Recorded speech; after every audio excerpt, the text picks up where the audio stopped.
Tubig. Ano mo lang? Ano ba gagawin mo? Mapilit po ata masyado. Saan ka pa galing? Marilaw. Layo mo rin pala. Sa ano lang ako eh. Ano ka lang, pataka lang kahit kunti tubig. Huwag mo nang idikit yung bibig mo. Tubig, tubig lang. Kahit mabasa man lang. Tuyuan ka lang. Ay, sorry. Natuyuan ka lang yan. Huh! Hinga lang.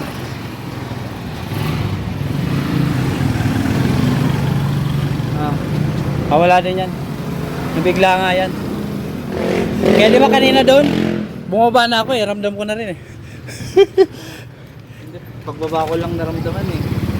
Hindi ko rin pinilit kanina eh. Ano kasi, sobrang init. Huh! Saan punta mo niyan? Ikot lang. Ikot ka lang. Test ride lang. Taga Marilaw ka lang. Friends lang. Prensa. Punta pa ako na sa Garay eh. Huh!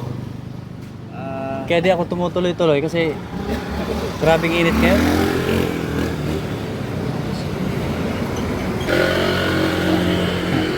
Pahinga ka muna dyan. Nandito pa ako. Ganda pala yung walang experience ka. Tayo na muti naman paningin mo. Paras lang ata yun. Sa akin ang itim eh. Dumilim eh. Takot din ako nun. Ano lang, pahinga lang. Huh! Ano, pahinga ka muna dyan. Diretso na ako. Sige po, ikaw yan. Layo pa ako, 22 kilometers pa. May nakasabayan tayo ngayon na nabigla lang daw siya. Tagal niyang hindi pumadyak. Pinilit niya yung ahon kanina. Ako nga bumaba na eh. Naramdaman ko sobrang init kasi.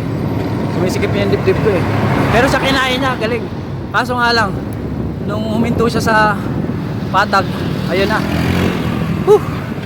Namuti na yung paningin niya.